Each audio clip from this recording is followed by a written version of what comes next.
প্রিয় ছাত্রছাত্রীরা, আশা করি তোমরা সবাই ভালো আছো। আজকে তোমাদের সঙ্গে যে বিষয়টি নিয়ে আলোচনা করবো সেটা হলো ষষ্ঠ শ্রেণীর গণিত বা অঙ্কের প্র্যাকটিস সেট। তার আগে একটা কথা বলে রাখি, চ্যানেলটি ভালো লাগলে অবশ্যই মনে করে সাবস্ক্রাইব করে দিও। চলো তাহলে শুরু করা যাক।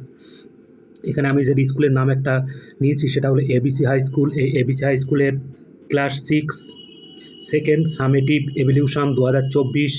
টাইম হচ্ছে 50 minute. Subject mathematics. Full marks 25।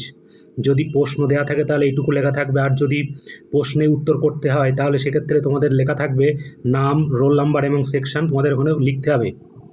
এরপরে মূল বিষয়ে চলে যাই, সেটি হলো প্রশ্ন এখানে দেওয়া আছে। সেটি হলো 1 নম্বরের প্রশ্ন, নিচের প্রশ্নগুলির উত্তর দাও।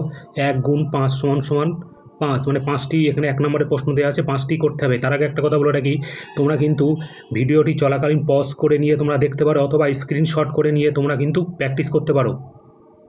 একদম প্রথমে যে অঙ্কটা দেওয়া আছে সেটি হলো 0.3 এর 3 এর মাথায় কিন্তু একটা পৌনঃপুনিক কিন্তু বসাতে হবে। এখানে পৌনঃপুনিক দিতে হবে। তাহলে একে সামান্য ভগ্নাংশে প্রকাশ করো। কিভাবে করতে হয় তোমরা জানো, কারণ এটা শুদ্ধ আবৃত দশমিক। কিভাবে করতে হয় তোমরা এটা জানো, 1 নম্বরের প্রশ্নটা। এরপরে চলে আসছি 2 নম্বরের প্রশ্ন, 225-এর বর্গমূল কত? 225-এর বর্গমূল তোমরা ভাগ প্রক্রিয়ার সাহায্যে অথবা উৎপাদকের সাহায্যেও কিন্তু তোমরা করতে পারবে। তাহলে 2 নম্বরের প্রশ্ন হয়ে যাচ্ছে। এরপরে দেওয়া আছে 3 নম্বরের প্রশ্ন, -22-এর পরম মান কত? আমরা -22-এর পরম মান বলতে আমরা বোঝাই চিহ্ন ছাড়া, মানে পজিটিভ এবং নেগেটিভ মান দেয়া ছাড়া যে মানটা থাকে সেটা হলো পরম মান। তাহলে এক্ষেত্রে -22-এর পরম মান কত হবে তোমরা নিশ্চয়ই তাহলে বুঝতে পারছো। এরপরে 4 নম্বর প্রশ্নে চলে যাচ্ছি, সঠিক উত্তরটি লিখো। সঠিক উত্তরটি এখানে কী দেওয়া আছে, একটি তল দিয়ে তৈরি ঘনবস্তু, 4টে অপশান দেওয়া আছে। অপশান 4টে দেখে নাও তোমরা। একটি তল দিয়ে ঘনবস্তু, 1 নম্বর অপশানে আছে ছক্কা, 2 নম্বর অপশানে আছে পেন্সিল, 3 নম্বর অপশানে আছে খাতা, 4 নম্বর অপশানে আছে বল। তাহলে একটা তল দিয়ে ঘনবস্তু কোনটা হবে তোমরা নিশ্চয়ই জানো। এর পরের প্রশ্ন হচ্ছে 5 নম্বরের প্রশ্ন, দুটি বিন্দু দিয়ে কটি সরলরেখা অঙ্কন করা যায়? এখানে শূন্যস্থানে লিখতে হবে 1টি ও 2টি 3টি, যে উত্তরটি তোমরা সঠিক মনে হবে সেই উত্তরটি তোমরা এখানে লিখবে। তাহলে এখানে কিন্তু 1 নম্বরে 5টা প্রশ্ন কিন্তু হয়ে গেল। এরপরে চলে যাচ্ছে আমরা 2 নম্বরের প্রশ্নে। 2 নম্বরে কী দেওয়া আছে না, যে কোনো একটি প্রশ্নের উত্তর দাও। 2 গুণ 1 সমান 2। তাহলে এখানে একটা প্রশ্ন করতে বলছে, 2টো অঙ্ক দেওয়া আছে, দেখে নাও অঙ্ক দুটো কী কী। তার আগে একটা কথা বলে রেখে, এখানে পৌনঃপুনিক দুটো কিন্তু দেয়া নেই। কোথায় কোথায় হবে আমি বলে দিচ্ছি। 2 এর মাথায় কিন্তু তোমাদের পৌনঃপুনিক থাকবে, 2 এর মাথায়, এই যে 2 এর মাথায় পৌনঃপুনিক থাকবে এবং 5 এর মাথায় পৌনঃপুনিক থাকবে। তাহলে 3.2 এর মাথায় পৌনঃপুনিক, 5 এর মাথায় পৌনঃপুনিক হলে আবৃত দশমিক সংখ্যাটির সামান্য ভগ্নাংশে পরিণত করো। এই সংখ্যাটা কিন্তু শুদ্ধ আবৃত, শুদ্ধ, এটা কিন্তু শুদ্ধ। তাহলে শুদ্ধ আবৃত দশমিক কীভাবে সামান্য ভগ্নাংশে পরিণত করতে হয় তোমরা জানো, তাহলে তোমরা নিশ্চয়ই সেটা তোমরা করতে পারবে আশা করি। এরপরে দেওয়া আছে লসাগু নির্ণয় করি। 105, 119, 289। তাহলে এই 3টি সংখ্যার লসাগু তোমরা নিশ্চয়ই নির্ণয় করতে পারবে। 1 এবং 2 এর মধ্যে যে কোনো একটি করতে হবে তোমাদের। এরপরে আমরা চলে যাচ্ছি 3 নম্বর প্রশ্নে। 3 নম্বর প্রশ্নে কী দেওয়া আছে দেখে নাও। 3 নম্বর প্রশ্নে দেওয়া আছে এখানে যে কোনো 2টি প্রশ্নের উত্তর দাও। এখানে 4টে অঙ্ক দেওয়া আছে, কিন্তু তার মধ্যে 2টে করতে হবে। 4 গুণ 2 সমান 8, তার মানে একটা অঙ্ক কিন্তু 4 নাম্বার করে। তাহলে অঙ্কগুলো কীভাবে করতে হবে আমি পরপর একটু বলে যাচ্ছি, তোমরা সেই হিসেবে প্র্যাকটিস করতে থাকো। 1 নম্বরের প্রশ্নে কী বলা আছে না, কোনো বৃহত্তম সংখ্যা দিয়ে 306, 810, 2214কে ভাগ করলে প্রতি ক্ষেত্রে কোনো ভাগশেষ থাকবে না, নির্ণয় করি। তাহলে যেটা করতে হবে তোমাদের, এই 3টে সংখ্যার লসাগু নির্ণয় করতে হবে। এই 3টে সংখ্যার লসাগু করলে কিন্তু উত্তর পেয়ে যাবে। লসাগু কিন্তু একটু সংখ্যাটা বড় হবে, কিন্তু তোমরা ভালো করে প্র্যাকটিস করতে থাকো, আশা করি তোমরা এটা করতে পারবে। তাহলে 1 নম্বরের অঙ্ক হয়ে গেল। এরপরে আমরা আসছি 2 নম্বরের অঙ্কে। তোমার স্কুলে 22 দিনের এই মাসের ক্লাস হয়েছে। মনে করো তোমাদের মার্চ মাসে 22 দিন ক্লাস হয়েছে।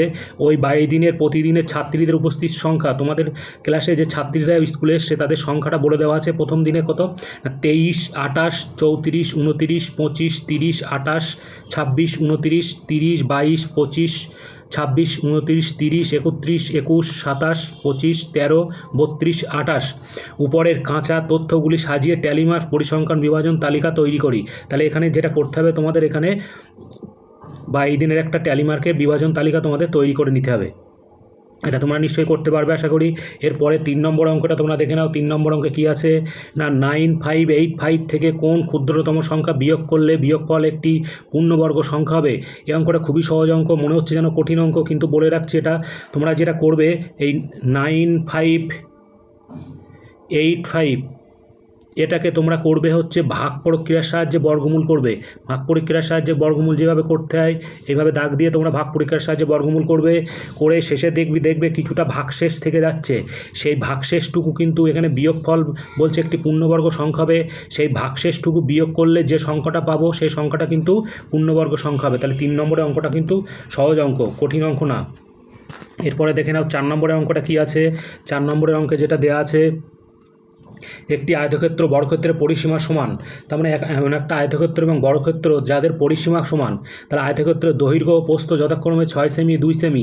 তাহলে এখান থেকে যেটা করতে হবে তোমাদের আয়তক্ষেত্রের পরিসীমা বার করে নিতে হবে। আয়তক্ষেত্রের পরিসীমার সূত্র তোমরা জানো নিশ্চয়ই, 2 × দৈর্ঘ্য যোগ প্রস্থ। তাহলে এখান থেকে তোমরা যেটা করবে 2 × দৈর্ঘ্য 6, প্রস্থ হচ্ছে 2, তাহলে এখান থেকে তোমরা পেয়ে যাবে না পরিসীমা পেয়ে যাবে কত হবে 6 × 2 = 8, 8 × 2 = 16 সেমি। কিন্তু এখানে তোমরা পেয়ে যাবে হচ্ছে বর্গক্ষেত্রে আয়তক্ষেত্রের পরিসীমা। এটা কিন্তু আয়তক্ষেত্রের পরিসীমা, আবার এটাই বলছে কি বর্গক্ষেত্রের পরিসীমা, তাহলে এটাও কিন্তু বর্গক্ষেত্রেরই পরিসীমা। তাহলে বর্গক্ষেত্রের পরিসীমার সূত্র কি আছে, 4 গুণ বাহুর দৈর্ঘ্য।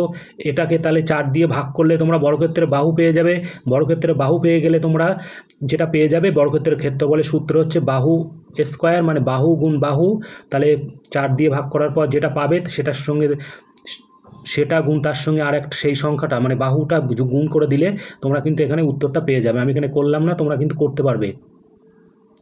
তাহলে চলো এরপরে আমরা নেক্সট এতে চলে যাই অঙ্কে। সেটা হচ্ছে 4 নম্বরের দাগের অঙ্ক কী আছে, যে কোনো দুটি প্রশ্নের উত্তর দাও। 2 × 2 = 4। এখানে 3টে অঙ্ক দেওয়া আছে, তোমাদের যে কোনো দুটি করতে হবে। প্রথম অঙ্কটা কী লেখা আছে দেখে নাও, যে না সংখ্যারেখার সাহায্যে যোগফল নির্ণয় করে। এই সংখ্যারেখার সাহায্যে কিন্তু এবার একটা অঙ্ক থাকবেই। এখানে সংখ্যা 9 +9, -17 দেওয়া আছে। সংখ্যা পাল্টে দেওয়া থাকতে পারে, কিন্তু সংখ্যারেখার সাহায্যে যোগফল কিন্তু পরীক্ষায় আসবেই। সংখ্যারেখার সাহায্যে তোমরা এভাবে একটা দাগ দেবে, এখান থেকে 0, তারপরে এখান থেকে +1, এদিকে হবে -1। এইভাবে তোমরা সংখ্যারেখাটা সাজিয়ে নিয়ে যেভাবে করতে হয় তোমরা নিশ্চয়ই করতে পারবে।